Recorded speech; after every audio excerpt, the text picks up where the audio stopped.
Arsenal 1, AC Milan 0. Welcome back to the Football Terrace and the Full Fan Highlight Show. Hit the like button, get yourself subscribing, and turn that bell notification button on as well.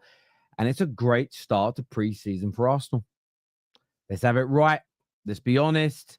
That's a great start to pre-season for Arsenal. And when I think back to the Manchester United game 4 days ago, there was maybe the opening 10 minutes a little bit rusty. Milan started well, but after the first 10 minutes, Arsenal dominated the ball. They had all the chances. They dominated the territory. There was a clear difference in class. Both teams at a very similar stage of fitness, which is a massively important part of pre-season to get ready for the opening game of the season for both AC Milan and Arsenal respectively. But Arsenal were just a level above. And if that's ground zero, if that's the beginning of this campaign for Arsenal, the levels are going to get better. The fitness will improve. But a great start. Can't deny that. We've seen Liverpool with a brilliant start to pre-season. Chelsea, we'll touch on theirs, but of course they kind of did a pre-season thing with the World Cup, with the Club World Cup. They look great. I'm comparing it to what Man United looked like the other day. Sort of a incoherent with one another, bad timing, no real chances being created. Well, Arsenal today, let's be honest, 1-0 flatters AC Milan at every single level. Absolutely flatters them at every single level. It truly, truly does. It was a I wouldn't say brilliant, groundbreaking, the most amazing thing I've ever seen. But I'm looking at the fact that a lot of people are predicting Arsenal to fall off this season, and there was nothing about that display that suggests they're going to fall off. And even more sobering for rivals is the fact that Gyökeres is still to join this team. A player in the makings of an Eze is still to join this team. Zubimendi, Norgard looking very comfortable, like they've been part of the furniture for a very, very, very long time. Just they didn't have too much to do defensively because they were able to pin AC Milan back, but comfortable on the ball, excellent distribution. I thought Dalman that came on for Arsenal, that young man looks a real special talent indeed, a real special talent at every single level. I thought he looked great. Obviously, Declan Rice is always good for Arsenal. Never really puts in a bad performance. He was great. But do you know what? A player that stood out to me today, a player that stood out for me today that I thought, well, you know what? You know, for me, maybe he's been a little bit disrespected. Maybe he's been a little bit forgotten about. Maybe people have just got so used to him. But it was actually Bukayo Saka. From the first whistle until he came off around the 60th minute, he looked sharp. He looked as though when he came back last season, he scored some really important goals, but there was still an element where he wasn't sprinting full speed. There wasn't quite the sort of flow to his game. There was a sort of rigidness to the way he was playing after that really bad hamstring injury. That looks to have been past him today. He was gliding past players, sprinting after the ball, stretching, scored a very good goal. The timing of his run was great.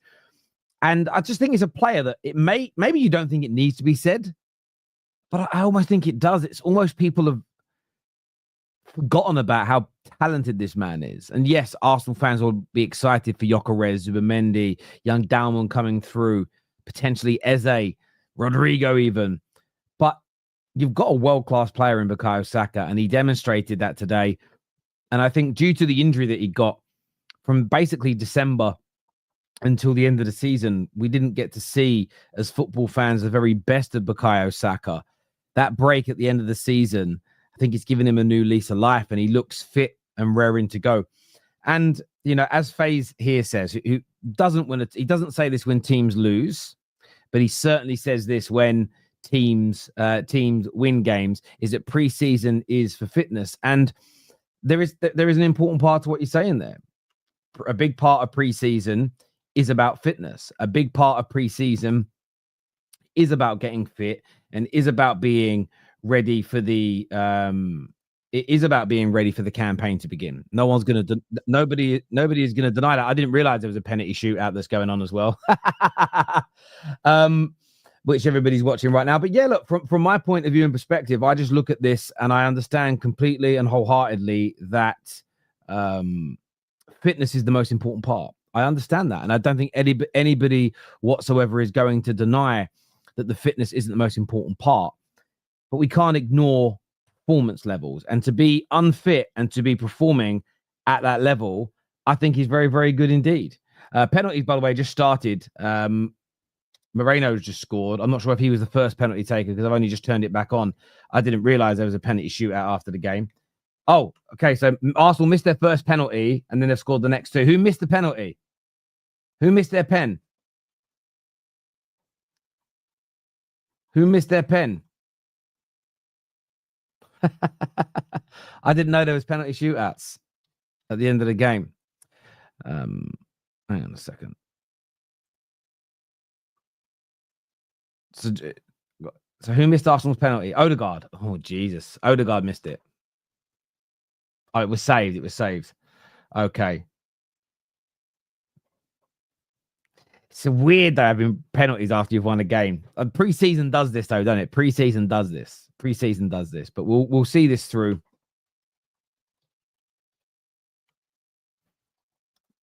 And then we'll go back to it. Right, Arsenal here stepping up for another penalty. I suppose there's an element of it's good practice for the season, I suppose. A little bit more pressure doing it in front of a crowd than at training. Oh, Kepa saved one as well, did he? Ah, okay. Oh, whoever number 24 is. Who's number 24 for Arsenal? I don't even know.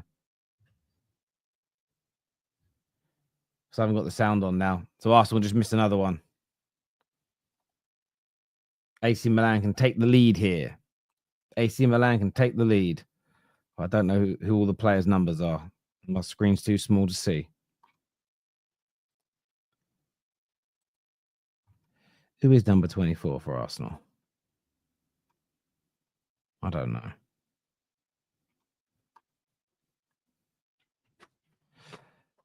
AC Milan. Oh, Kepa with another save. There we go. Still on. Oh, is it Reece Nelson? Reece Nelson's 24. There we go. I've only got it on the small screen now, not the big screen, so I couldn't quite see. I could just see the number. But I'm an Arsenal fan. I don't know what the squad numbers are. Oh. I'd actually have started the match reaction after this if I knew there was a penalty shootout, but I didn't know it. So there we go. But get like buttons hit, by the way. Get yourself subscribing, and let's do this. This is Kivior, number 15. Oh, he's missed it. Oh, he's missed it. Oh, God. AC Milan can win it with this penalty kick. Well, win the penalty shootout, but they've lost the game. That's why it's so strange. But there we go. They could do it. AC Milan could win the penalty shootouts.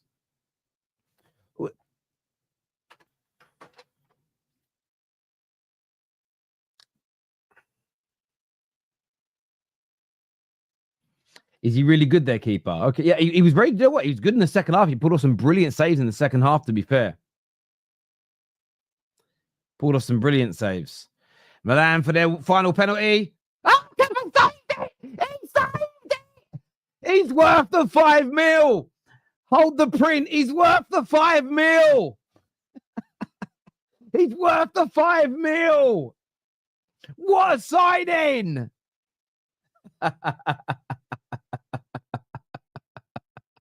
He's worth the 5 mil. I knew this was going. Thank you, Chelsea, is what's being said here. I love football, man. I can't wait for the Prem to come back.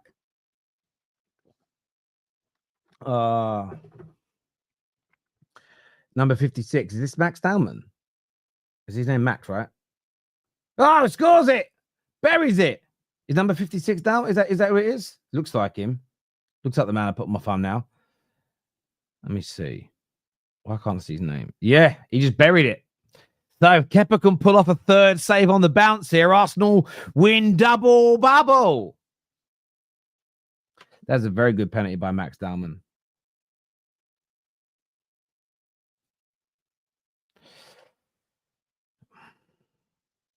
They've had a kick to win it. Let's see what goes on here. Who's taking this? I don't know who this is for AC Milan. It's crazy how like 10, 15 years ago, I knew every AC Milan player. Now I barely know any. Oh, he scores. He scores. We still continue. We haven't got to the end yet. We ain't got to the end yet.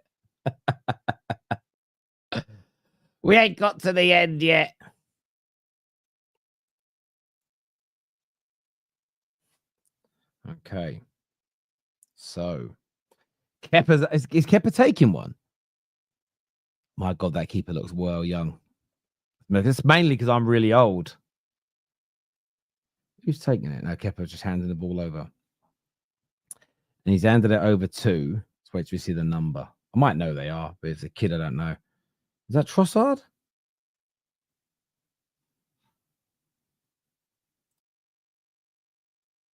It is Trossard. He comes up. Trossard stutters. Good goal. Good goal, Trossard.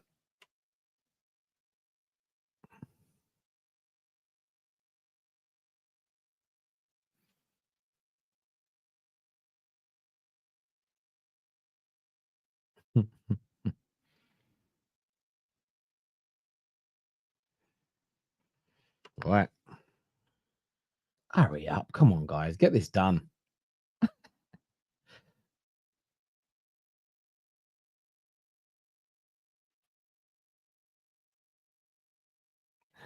Yeah, same, Kieran. I didn't realize there's penalties either, mate.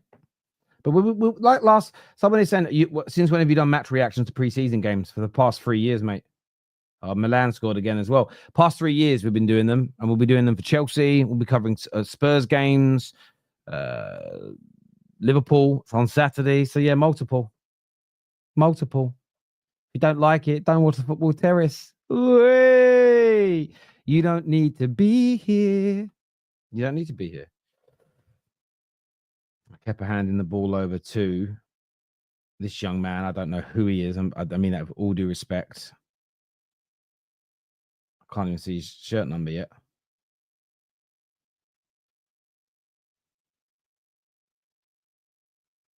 Steps up. Oh, he buries it. Number 48. Whoever number 48 is. Let me zoom in a bit more on these numbers on here. 48. Can't find him. Oh, Josh Nichols. There we go. Josh Nichols just scored. The penalties have gone up a level now. They were really bad in the first 5, but the last 3 or 4 for each team has been really good. Really good.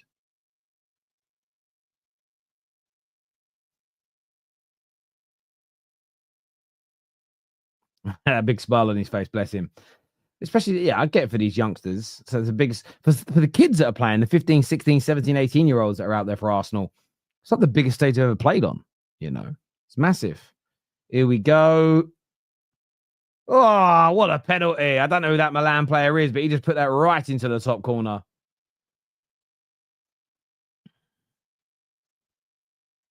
That was a class penalty. We're nearly at goalkeepers, people. A couple more penalties and we're at goalkeepers.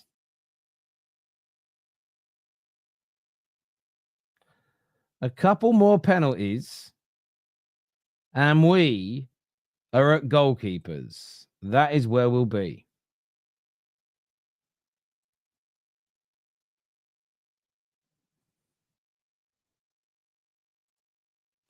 Here we go.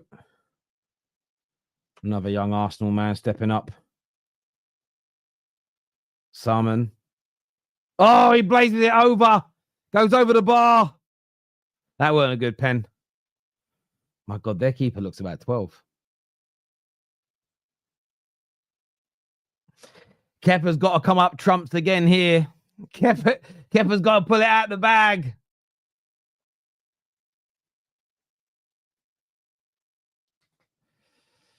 Is this number 34?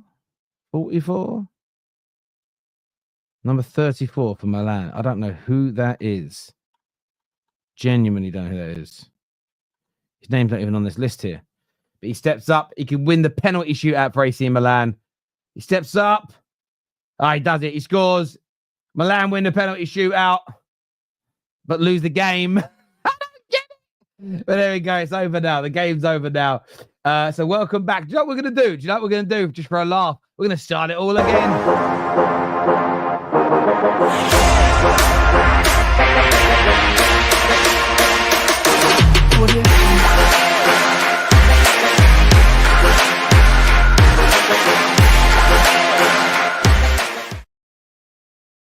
Arsenal won, AC Milan 0, their first preseason game, and I'll take it from the top. Impressive performance from Arsenal in the game. Not so much the penalty shootout, they lost that, but the game in itself, dominant, getting sharper throughout the course of the game, abundance of chances being created. A great start to preseason for them. A great start to preseason for Arsenal. There's no doubt about that. No doubt about it whatsoever. A great start to preseason. And there's a lot of people that are talking about Arsenal falling off. A lot of people talking about Arsenal not being as good this campaign as they were in the last 2 or 3 in terms of challenging. There was absolutely no evidence today. Okay, absolutely no evidence today whatsoever that they look like they're going to fall off. There's more to be added to this squad. There's more players to come in. We know that obviously the likes of Gyökeres, potentially and Eze are going to come in. There's more fitness and more sharpness to come. But that was a really dominant display. The 1-0 scoreline, I think, massively flatters AC Milan, and they'll be very, very aware of that themselves, because the stats only came up on the screen a couple of times. But I would guess here that it was around 20 to 25 shots on goal versus about 3 or 4, maybe 5 for the entirety of the game. Why are people saying Arsenal lost? No, they definitely won 1-0. I watched the football match. Yeah, it's an interesting one because you get a comment here that I want to put up on the screen. I think it's important to point this out because I think it says here that you can count on Terry to hype a 1-0. It's not about hyping a 1-0. It's about understanding what you're looking at with football. So Man United the other day, you came on here, Trey, and you criticized United for not creating goal-scoring opportunities, for not being able to beat a Leeds United team. Arsenal create a lot of goal-scoring opportunities. They dominate an AC Milan team. They score a goal and beat them. We all know there's still levels to come from Arsenal, and it's met with don't overhype it. So what is it? Is saying that it's a good start to pre-season overhyping Arsenal, or is you criticizing Manchester United going over the top? Because both those things can't be true. No one is sitting here and saying this guarantees Arsenal winning the Premier League. What I am saying is I think that what today gives us is an indication that Arsenal don't look like they're going to fall off. They were together. They gelled. It took about 10 minutes for them to really get the ball rolling. But once they did, there was a togetherness. There was a sharpness. And I said it earlier on, and I'll say it again. Look, Max Dalman came on and was brilliant. I thought both Norgard and Zubimendi equipped themselves very, very well today. Saliba was great. I thought Kivior came on and looked really good. He's actually a player that would have probably gone on the flop category for a lot of Gooners up until about 6 months ago. I think if you sold him now, you could probably push for about £40 million plus for him. Came on, looked very comfortable on the ball. Now, Saka was a standout guy for me, though. And I'll tell you why I want to mention Saka. Because I feel like he's been forgotten. I feel like Saka has been almost displaced a little bit in the football conversation. I know he was out for 3 months, the back end of the season. He had some good performances, scored a few important goals. But it was I remember listening to some Arsenal fans and a lot of rival fans at the end of the season, and when Saka played for England, they said, oh, look, he can't sprint, he can't beat a man. Are the hamstrings still bad? That's just what happens when someone's had a really bad injury. It takes a little bit of time to find your flow.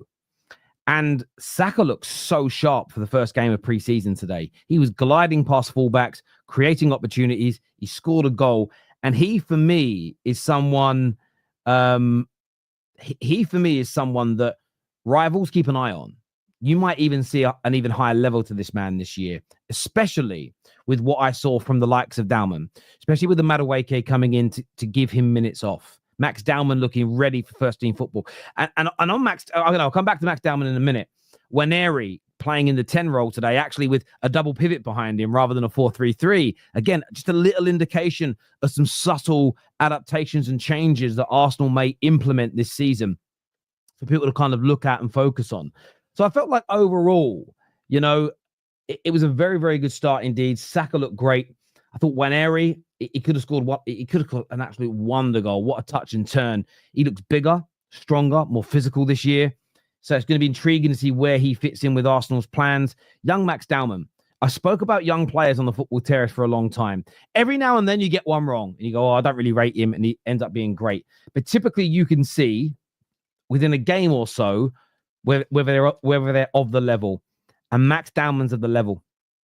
He is absolutely of the level. Youngsters get hyped up at every club every season. There's always a kid, oh, you got to watch him, you got to watch him. But Max Dowman is legit. What a weapon this guy could be for Arsenal in the coming few years. Again, I would say don't rush him. I wouldn't expect, he isn't built like a man yet. So you maybe don't want to rush him too much, but there's a lot of excitement around that young man. Very, very talented player.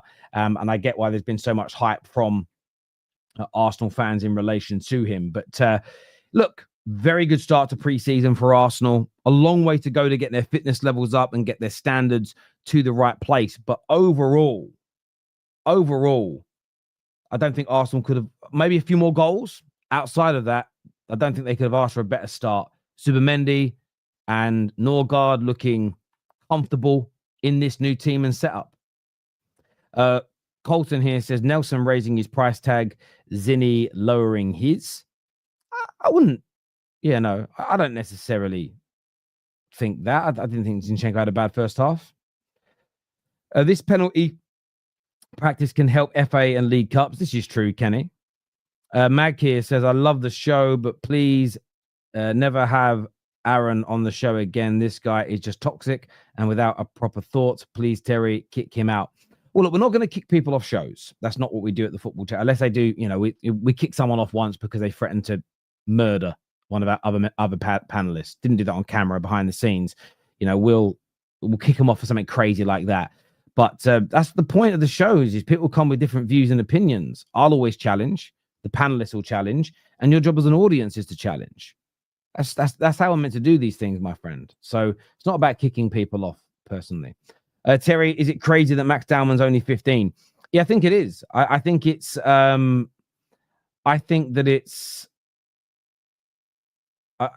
it just shows the level of him. And I'd like to see him exposed to a bit more game time this year, just to see what it's like to see a really good kid like that come through. But highly talented. They've got Waneri there as well.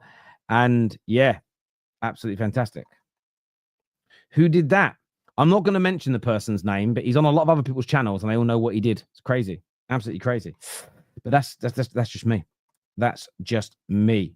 No, they did get triggered. They finished the stream and then they threatened to go and get that person and stab them in the neck. So yeah, ever since I found that out, I've never had them back on the Football Terrace. So something like that, I won't have you on for. Does that make sense? But having an opinion that people disagree with, I'm not going to kick people off for that. That's just not what I'm going to do personally. Challenge them. Dayo is joining me on the show now to have you say. Remember, we're live at about 3:20 for Straight Facts, by the way. This will redirect you there. So we'll see you all back here at 3:20. But Dayo is on to talk about the game today with me right now. How you doing, mate? I'm good, man. Thanks for having me, bro. How you doing? Yeah, I'm good, my friend. I'm good. What did you make of today? Because I personally felt that it was a really solid start to preseason for Arsenal. What did you make of it? I was happy with what I saw, to be honest. We don't, all the pieces are not there, but with what I saw, and then 2 15-year-olds at a point on the pitch, man, dude. Deji and how do they say his full name again? And Dowman. Dowman, yeah, Max Dowman and Deji Butler Oyedeji Butler Oyedeji. For me, that was interesting. I was like, 2 15-year-olds on the pitch. Let's see what they can do. And they both stepped up. Even when they took the penalties, like they took the penalties very, very well. So for me, that's a good indication of what the future holds. But if you're looking at the game itself today, it was a performance. Just do what you need to do, score your goal, and keep it moving in this type of game. It's preseason. Don't hurt yourself. Don't get injured. show what you're about, and then you could see some of the tactics that Mikel was trying to play. I noticed when he played Havertz, Saka was looking good today. Let's be honest. I have to say, in your monologue, you're right about people forgetting about Saka. Saka looked good today. He really looked good. Another person who looked good, what's his name again when he came in the second half? He missed his penalty. I keep all these guys that are out the door. I was wondering why we played them, but it's preseason. People need to get minutes in their legs, training, and all that. Marino looked good as well. He looked very, very confident in the way he carried himself today.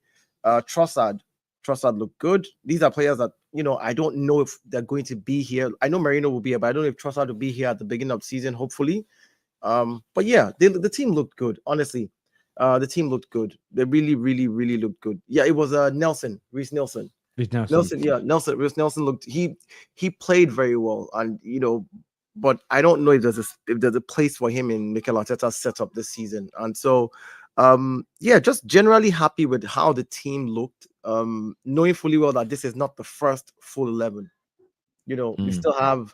I think Gabriel was not there today because the game was at a time where it was really, really early my time, so I was able to catch the second half on the app.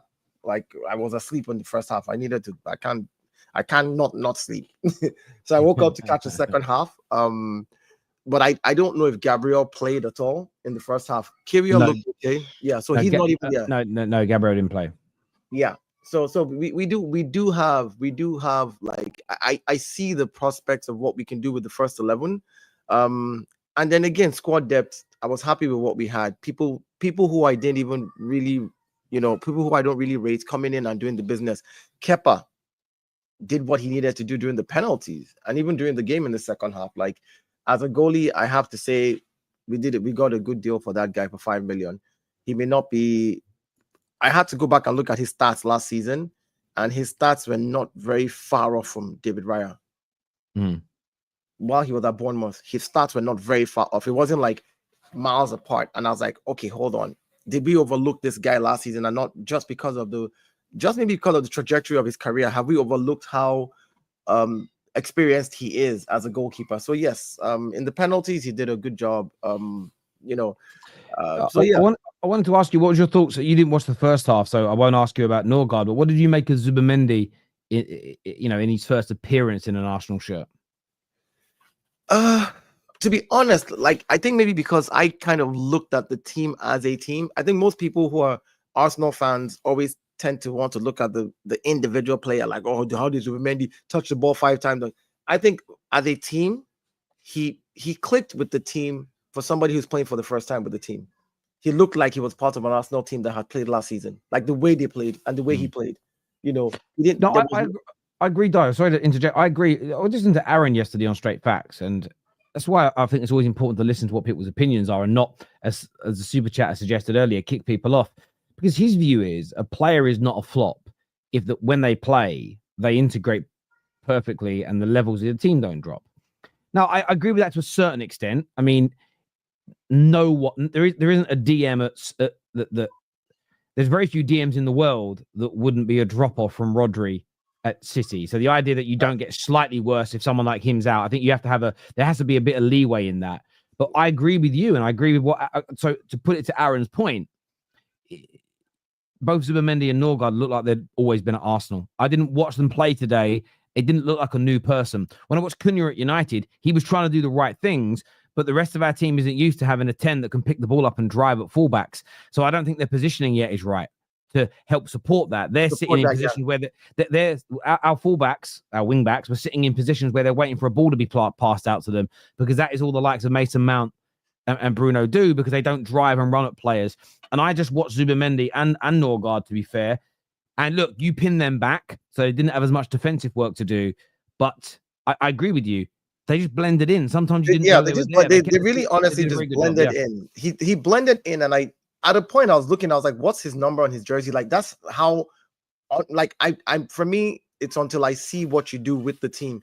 because I think I'm at that stage where I'm just like, I want the team to succeed as a team, and I'm not looking for this individual guy that can just carry the ball, because how many times are you going to have the chance? There's very few players in the world right now that can take the ball and make something just happen out of nothing. Very few of them. There's not a lot, and I don't think we have them on the Arsenal team right now. I think we have some very good players that are close to it and might get there eventually, but till they get there, we need the team to be solid. And so seeing a preseason where Zubimendi comes in, he looks like he's part of the squad already. You have a Max Dowman, the 15-year-old, come in, and he plays on the right for Bukayo Saka, and he looks good on that right-hand side. He's carrying the ball the way he should carry the ball. There was one point that I saw him do something, and I was like, that's crazy. He looked like he was going to pass back and then immediately turned around and drove at the defender. And the midfielder who was marking him, the AC Milan guy, just literally went up to our defender. Like, he let the ball roll and he just turned around. And I was like, this is what I like. This for me is a good thing. There's no fear. You're young, But again, the Zubi thing, I think Zubimendi just looked part of the squad, and that for me is important, because again, we have not had a defensive midfielder like Zubimendi. Arsenal has not had that, so I was more worried that the team might not play to hit the standards of what Zubimendi wants to do, like the way he plays. They may not understand, but again, they're all professionals, so kudos to them, kudos to the coaching crew. They looked really, really good, really, really good. So. Magnum here says, thoughts on Reece Nelson. I think he shows great things, but then kicks his own feet. Zubi looks good. Max always looks amazing. Norgard seems to fit into the team. Well, I think you already sort of praised Reece Nelson for how he looked when he came on. I got Max Dowman. I mean, there is a lot of excitement in the Arsenal quarter. I think we played you guys in the Youth Cup last year. We actually knocked you out. But I remember watching Max Dowman in that game. I think he was 14, 15. And I just thought, Jesus Christ. Again, as a 15-year-old, I don't remember the last time I saw a 15-year-old player as good at football as he is. And do you think he'll get much game time this year? Or do you think maybe it will be about keeping him in the under-18s and the reserves? I think he will get some game. Again, Mikel Arteta has shown that he would use young players if they're very, very good, and he will use these players in certain games. People like Butler Yedeji got to play in the Carabao Cup last season as well. Some of these players got to play in those type of games. I think it was one game. I'm not sure. I think so, if I'm not mistaken. He was there preseason, because I saw a video of his mom really excited about the fact that her son got to play. I think he played a few minutes, whether it's the Champions. But anyway, I know he will give them chances, and so he's going to apply the same thing he did with Ethan Nwaneri to this kid. As talented as Max Dowman is, I think that there's I don't know if it's a policy at the club or if it's just a thing that the coaching crew like to do. They like to baby them. They like to baby the players until they get to a certain stage. So he will get some game time. I don't think he'll get a lot of game time. I think he'll get more game time with like the under 18s, maybe under 21s, if anything else. And maybe a few games in like the Carabao, and maybe an FA Cup here or there, like, but I know Yamal's playing a lot of games at the moment, and there'll be a desperation to have every club will want its own version. They've just got to manage him right, because he's the one thing he's built like a man yet. And I remember Wayne Rooney at 15, 16 was built like a man and could come in and play. That being said, he started to fade when he got into his later 20s. Part of that was probably diet and things he was eating and drinking and things like that. But you need to be very careful when bringing through these young players to not overexpose them too early. So I think you're right. One of the issues, I think people look back at players like Wayne Rooney, or they look up, and I'm like, do you realize that Rooney was a full-grown man in a teenager's body? Yeah. Oh no, if in the teenager's age years, that was a full-grown man who had a teenager. Like, Rooney would run into you as a full-grown man, and you probably might end up in the hospital. So not everybody is talented and has that type of build. Like that. He's tall. So, what is he, about 5'11", 6 foot, something like that? But being tall doesn't mean you're fully built out yet. There is a fundamental difference between being tall. I was at my son's and daughter's sports day, and there's some kids in year 6, so they were like 11 years old. There's a couple of boys in year 6 that I'm telling you now are about 5'10". That doesn't mean they're built like men. There's a fundamental difference between being tall and being built like a man. Come on now. I think that must be kids. They can't be. Grown-ups wouldn't say that. I think people you forget that your bone structure, your bone density, again, mostly for men, if I'm not mistaken, is not fully formed until you're 25. Like that's when your bone density is set. If it breaks at 14, 15, 16, it heals faster. At 25, it breaks. And so the thing is, you don't want them getting hurt early. And I'm not saying keep him till he's 25. A lot of these people, they're athletes, they will get solid a lot quicker than the average person. But yeah, I still think that they're going to baby him and they're going to let him play a few games. But if we're talking about the talent is there. We can't deny that the talent is there, and I'm excited about what he's going to do in the future. I'm seriously excited about what he's going to do in the future. I hear you. This year says, why are these prices not with add-ons only for Liverpool? Now, Liverpool's add-ons are not included on these graphics, and I can show you that Liverpool's add-ons are not included. Let's go back to Liverpool for a minute. Verts is 116 million, including add-ons. That says 100 million. Hugo Ekitike's base price is 69 million. There's no add-ons there, my friend. There's no add-ons there. I don't know why. Relax your brain, but there's definitely no add-ons there, my friend. Because there was, it's 116 million for him. Calm down. Not gonna lie, I was scared Norgard wouldn't fit like a glove, but he proved me wrong. He and Zubi were showing why they're worth their price more.